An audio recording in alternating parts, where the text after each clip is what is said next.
Claudio Velocopit, ¿cómo estás? Un gran gusto saludarte. Te voy a presentar como corresponde como el titular de la Unión Argentina de la Salud, ¿es así? Así es. La última vez que te vi con Fabián Doman, estabas recaliente pidiéndonos quédense en casa, cuídense, no se dan idea de lo que viene.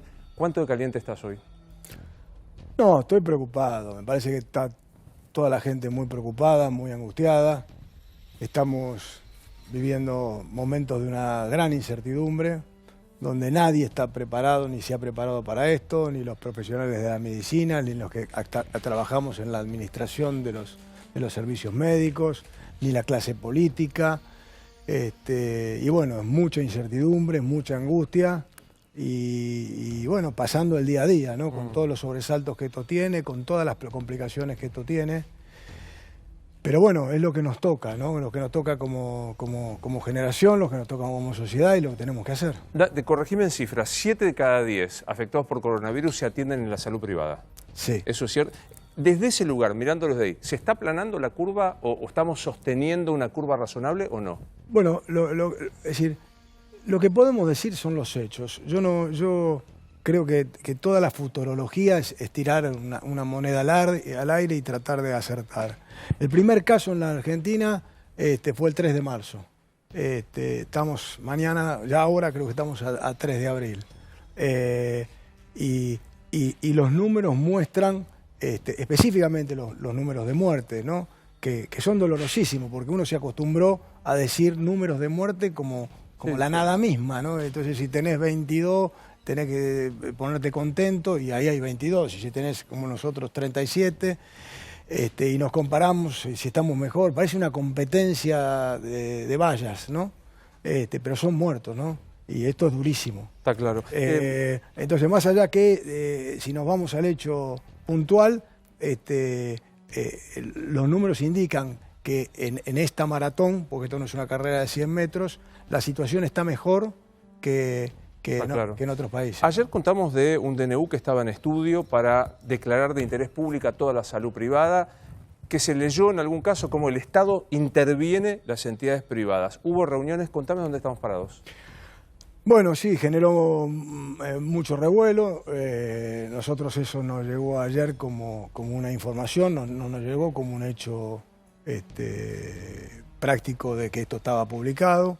Pero en el día de hoy, al mediodía, las cámaras del sector, parte de las cámaras que componen la UAS, tuvieron una reunión en el Ministerio y se planteó esto desde otra óptica, ¿no? Que creo que en definitiva es la óptica que tenemos que entender todos, porque acá a mí me gustaría, Luis, que ser claro, aunque es difícil porque el argentino es incrédulo y siempre dice y se imagina dónde está la trampa. Tenemos motivo para que nos pase esto, ¿no? Y yo lo que espero, ¿no? Lo que espero, que todos estemos a la altura. Los políticos no hagan política, porque no hay que hacer política en estas circunstancias. Los empresarios no busquen beneficios económicos porque no hay. Y la sociedad toda nos pongamos atrás de esto, que es un drama terrible. Vos lo estuviste viendo aquí, ¿no? Sí, pero digo, ¿se quiere intervenir la salud privada en la Argentina? No, lo que se planteó en el día de hoy, claramente, y en eso estamos totalmente de acuerdo, es hacer una acción conjunta. ¿Qué quiere decir una acción conjunta, Luis? Para que la gente entienda. Cuando nosotros decimos que el 70% de los argentinos, y es importante que se entienda, cuando nos referimos al 70% de los argentinos, no nos referimos a los usuarios de la medicina prepaga, nos referimos a los afiliados del PAMI, nos referimos a los empleados de comercio, nos referimos a los muchachos que están atrás de cámara, del SAT, es decir, porque el sistema de obras sociales se atiende en el sistema privado de salud, las obras sociales provinciales, es decir, aproximadamente 30 millones de argentinos se atienden en el sistema privado de salud. Ese es el sistema privado de salud que tiene que ocuparse y preocuparse por resolver esta parte. Y el hospital público atiende aproximadamente a 15 millones de argentinos y tiene que ocuparse de resolver esta otra parte. Ahora, que esto no significa que no haya acción conjunta entre ambos. Significa que tenemos que estar trabajando coordinadamente, ver qué está pasando en uno y en otro sector. Es obvio que si mañana el sector privado de la salud estaría holgado, le sobrarían los recursos y el sector público no tendría cómo hacer frente, el sector privado decía, acá está toda a disposición, porque así debe ser, porque todos son argentinos. Obvio. Y todos tenemos que... Hay una crisis, el sector privado se pone a laburar. Pero digo, ¿hay acuerdo? Por lo menos decir... Bueno, se ha iniciado, o sea, por lo menos en la reunión de hoy, el ministro le ha manifestado a las participantes esta situación y ha dicho claramente, a partir del sábado empezamos un programa de reuniones, que es indispensable, porque acá hay muchísimos problemas, no solamente los problemas que hacen a la cantidad de camas, que es un problema serio y grave, sino que hay un problema de insumos y de recursos, ¿no? En el caso de los insumos, porque tenemos que entender que cuando todos estamos saliendo a buscar insumos por el mundo, tanto el sector privado como el sector público, no es que sobran los insumos en el mundo, porque todos los países se lo están guardando para sí. Por obvias razones. Por obvias razones, entonces tratamos de salir a buscar en lugares donde pueda haber excedente, hoy como es el caso de China, entonces que plantea que nos puede entregar algo, pero obviamente en una acción conjunta hasta es más fácil fletar un avión entre todos y traer los insumos para poder distribuir, hacer una logística adecuada. Porque es decir, hablar respiradores se necesitan un montón. ¿Cuántos respiradores? Lo hemos dicho varias veces la cifra, pero decime, ¿cuántos hay y cuántos se necesitarían? No, es que cuántos se necesitarían es una incógnita. Y cuántos hay tampoco es difícil saberlo, porque no hay una estadística exacta de cuántos respiradores hay. Se estima, se van diciendo que aproximadamente habrá unas 8.000 camas de terapia intensiva y la mitad con respiradores. Pero no es solamente el respirador, porque si yo te llevo un respirador a una... voy y digo, bueno, si quiero transformar el respirador en un hecho político y bajo a un pueblo en el interior con un respirador y digo, acá está el respirador, no es la solución, porque tiene que haber la persona que lo maneje, tiene que existir la persona que pueda hacer el procedimiento. Entonces tenemos que exactamente cuantificar la situación en cada lugar y actuar en consecuencia y decir, bueno, ¿dónde están los elementos? ¿Dónde los vamos a poner para que se puedan aplicar? Es decir, la logística de todo esto que hay atrás es una logística que se trabaja de sol a sol. Las organizaciones todas están laburando de sol a sol. Pero retomo algo que dijiste, comenzaron las conversaciones. O sea, lo que ayer en algunos sectores, yo conversé con un colega tuyo, era una bomba la que había estallado. Se iba todo al diablo, la relación gobierno con las empresas privadas. Hoy decís, arrancamos negociaciones. Es que sí, lógicamente, ahora como en todas las cosas, ¿no? Tenemos que ir a los hechos, pero yo tengo, es decir, no solamente tengo la expectativa positiva, sino la lógica, ¿no? Es decir, intentar hacer algo diferente es hacer una locura, es decir, es cometer un grave error. No se puede romper lanza. Hoy hay que trabajar, es decir, es imprescindible. Todas las diferencias que podamos tener nosotros, inclusive en lo particular, entre actores del sistema, entre autoridades, etcétera, etcétera. Hoy yo lo que les pido a todos es dejemos todo de lado por una vez. Entendamos todos los argentinos que el tema es muy grave. Pongámonos todos a trabajar en conjunto, porque esta es la única posibilidad que tenemos de enfrentar esto y enfrentarlo más o menos en condiciones de una posibilidad de éxito. ¿Qué significa una posibilidad de éxito? Minimizar las pérdidas. Porque si tenemos que decir, tuvimos éxito, y no, tuvimos 37 muertos. O sea, ya está. Es decir, ya esta situación se ha provocado, el dolor ya está. Entonces, ¿cómo vamos a terminar? Tenemos que terminar de la mejor manera, tenemos que terminar de la forma de decir, estamos trabajando bien. Hasta hoy, el sistema de salud argentino en su totalidad lo está haciendo bien. ¿Cómo debería funcionar? No sé, ¿cómo te imaginas? ¿Una especie de comando unificado de prestadores privados, prestadores el Estado? ¿Sí? ¿Cómo debería funcionar?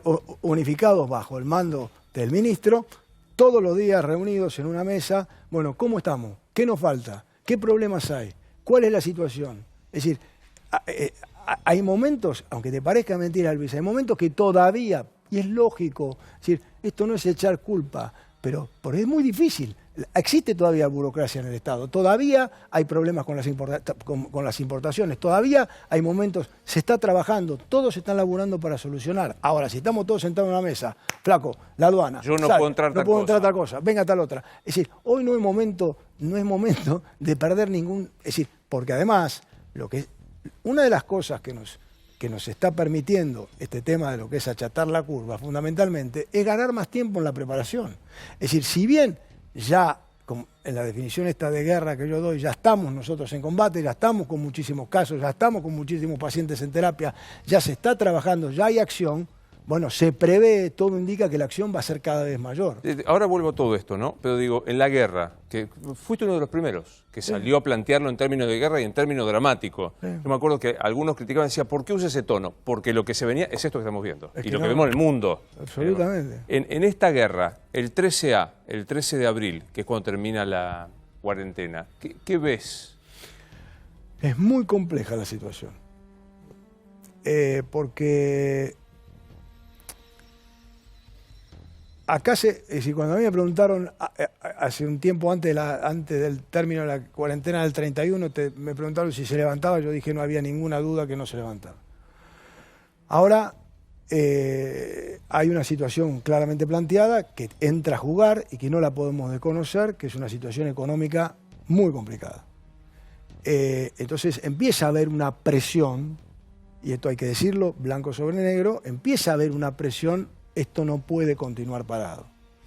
Y puede haber mucho de verdad. En esto me excede totalmente la capacidad de hacer un análisis de dónde está la verdad. Entonces es posible, ¿no?, que vamos a llegar al 12 de abril con más casos que hoy, no hay duda. Vamos a llegar al 12 de abril con más muertos que hoy, no hay duda. Y se puede intentar esa apertura. Lo único que uno se debería preguntar, Luis, y yo no me estoy dando una respuesta, te estoy haciendo una pregunta para que todos, porque no la tengo. Es decir, ¿va a generar esa apertura necesaria la reactivación que creemos que se necesita? ¿O en realidad va a generar circulación y no reactivación?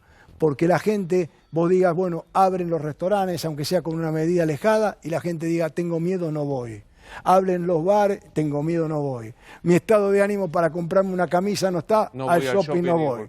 Entonces, si no generamos reactivación y generamos circulación, bueno, tenemos un problema. Es muy interesante el planteo que estás haciendo, porque decir, yo para qué abro la economía, para que arranque, para que ponerle nafta a la economía. Ahora, si el surtidor decide no poner nafta, pues yo me quedo en mi casa. O sea, ahí sí generás que haya a lo mejor un tránsito de gente y más contacto. Entonces lo que yo creo que uno tiene que mirar exactamente aquellos lugares que uno dice, bueno, esto, ejemplo que vos me decís, bueno, la obra pública se podrá reactivar y es una cosa que hay una decisión más fácil, que no depende de la decisión del consumo de otro, y entonces hay que tener mucho cuidado, ¿no? Yo lo que digo es que el análisis de cómo generar la apertura tiene que ser muy fino en cuanto a ventajas y desventajas, porque no hay ninguna duda, ¿no?, y esto ha sido común denominador de todos los países del mundo, la cuarentena es la herramienta que hay, ¿no?, es la que tenemos hasta ahora. Entonces, bueno, hay que comprender un lado y el otro. Entonces, cuando yo digo mucha presión, sí, hay que mirarla en la manera de cómo viene la curva, cómo vienen creciendo los casos, y cuidado que no... ¿Tomamos conciencia de la cuarentena? ¿Te parece que finalmente se logró entender? No, yo creo que sí, como en todos los órdenes, Luis, siempre hay excepciones y hay gente que no la va a entender. Yo creo que en la mayoría de los casos sí. También hay que comprender una cosa, porque tampoco se puede ser duro y inescrupulosamente duro. Es decir, cuando nosotros comparamos nuestra situación con Italia, con España, con Estados Unidos, no tomamos en cuenta que esos países no tienen, por ejemplo, el conurbano. Y que esa situación es muy compleja, porque cuando vos querés aplicar técnicas de supresión en un lugar donde no hay agua potable, donde no hay cloacas, donde hay hacinamiento, es decir, vos te podés enojar porque no lo hacen, pero no es tan fácil. Entonces quizás hay que buscar alternativas diferentes, ampliar los barrios, contener en el lugar, testear mucho más en el lugar, aplicar mecanismos de contención más abiertos, porque las cosas son el arte de lo posible, no el arte de lo ideal. Total. Claro, tengo una pregunta como un prestador de la salud privada. Yo mañana tengo una prepaga, voy al sanatorio Luis Novarecio y le digo, me quiero hacer un test de coronavirus, ¿puedo? No. No es una decisión unilateral, no es como uno dice, no es una decisión propia que el paciente puede tomar. No es un hemograma que yo me voy a hacer Hay que cumplir. ¿Por qué? Y es lógico que así sea, porque ahí entra a jugar el espíritu de la solidaridad. Estos test sí tienen que ser usados en condiciones especiales, cuando se presenten los síntomas, porque no hay infinita cantidad. Entonces hay que usarlo cuando uno tiene casi una convicción que estamos ante un paciente que lo tiene. Entonces no es una decisión que me levanto una mañana y digo, soy hipocondríaco, que hay un montón de hipocondríacos que quieren todos los días hacerse el test. Claro. Pero no hay posibilidad y no hay lógica que así sea. Ni va a pasar, no es que en algún momento... Ni va a pasar, porque si vos vas mirando los países que tienen enorme cantidad de test, nunca llegan a tener los test para testear a toda la población. Entonces, siempre va a ser un elemento escaso mientras estemos en una situación de este tipo. ¿Cuál es el nivel de son todos profesionales, los profesionales de salud, médicos, camilleros, enfermeras, bioquímicos, etcétera, etcétera? ¿Cuál es el nivel de temor que percibís en ellos frente a esto que es inédito? Yo percibo dos cosas que lo digo y lo vuelvo a decir porque no me voy a cansar de decirlo para que la gente no se confunda. Todos estos profesionales de la salud, médicos, enfermeras, paramédicos, choferes, personal administrativo, toda esta gente tuvo la vocación de trabajar en curar a la gente y en salvar vidas. No tuvieron la vocación de arriesgar la propia. Claro. No son soldados que conocen las reglas del ejército. Sí. Es una guerra distinta. Entonces tienen los mismos temores que tenés vos, que tiene él, que tengo yo. Los mismos temores, las mismas angustias, y las familias tienen los mismos temores. Ahora, tienen unos huevos, una convicción, una moral de comprender el rol que les toca, el rol indispensable que les toca, que todos como sociedad tenemos que estar a la altura de esta circunstancia. Por eso cuando yo digo, si hay partes que todos nos tenemos que comprometer, hermano, comprometámonos. Es decir, terminemos con la picardía, pero hasta la mínima. Vos estás nombrando que si suben los precios 100%, flaco, mirá dónde estamos metidos. Es decir, aflojen un cambio, párenla. Estamos en una guerra que no sabemos, porque todos podemos tener la esperanza, todos tenemos... Esto está cargado, Luis, por dos factores. La gente vive con la angustia y la incertidumbre y la esperanza. Eso es lo que hay. Todos tenemos esperanza en que se solucione y angustia e incertidumbre de lo que va a pasar. Pero ninguno lo sabe. El que te cuente que lo sabe, te cuenta un verso, una historia. Total. Bueno, quiero preguntarte un poco más de esta reunión, que la verdad me parece alentador. Digo bien si digo, estamos más tranquilos en la reunión gobierno-prestadores, da como la sensación de que hay un clima de diálogo. Totalmente. Bien, ahora quiero preguntarte un poquito más. Le dejo planteado, Claudio, para después. ¿Qué tiene que hacer los políticos, qué tienen que hacer los empresarios y qué tenemos que hacer los ciudadanos para que esta guerra que vos planteaste, sobre todo vista del tema de la salud, funcione como corresponde? ¿Qué hacer empresarios, políticos y nosotros, Claudio? Mira, los políticos fundamentalmente no hacer política. Es decir, entender que ahora les tocó un rol tanto al oficialismo como a la oposición de administrar esta situación y tenemos que tirar del mismo lado porque la situación es dramática y no buscar ningún tipo de ventaja ni ningún tipo de rédito, porque además no sabemos el rédito de qué. Y además nadie sabe cómo va a terminar esto, así que es hasta sano no hacer política y laburar en ese sentido. Los empresarios entender que desde lo económico la situación está perdida, es decir, no pretender que haya una posibilidad de... Si está todo perdido, acá es subsistencia pura subsistencia y ver cómo llegamos del otro lado del charco y después empezar de nuevo, porque no va a haber otra, porque esta es la realidad de lo que está pasando en la economía y que día a día esta situación se va agravando. Y la sociedad estar atenta tanto a lo que hacen los empresarios como a lo que hacen los políticos, por un lado, porque sirve un montón, y por el otro lado, ir entendiendo cuál es su rol. Si en parte de su rol se le dice, muchachos, quédense en la casa, quédense en la casa. Si el día de mañana vamos a hacer una cuarentena de estas características, cumplir exactamente lo que les está... Hago una pequeña pausa y te pregunto, en esta guerra, ¿cuál crees que va a ser el mes más crítico? Enseguida volvemos. ¿Cuál crees que va a ser el mes más crítico, Claudio? Mira, vuelvo a decirte, hay gente que hace estadística trabajando en estos temas, entonces quien te dice que fin de abril, que mediados de mayo. Yo creo que van a ser todos momentos complejos hasta que aparezca una solución. Es decir, yo creo que va a aparecer una solución, tengo esperanza que así aparezca, Creo que la vacuna va a aparecer más tarde, como bien dicen los especialistas, pero alguna solución de tipo de antibiótico me parece que es una posibilidad que surja antes, y esa tiene que ser la expectativa. A eso tenemos que apostar, pero para hacer y lograr esos tiempos necesitamos que el sistema pueda seguir absorbiendo los casos, ¿no? Un gran placer verte. Luis, un gusto.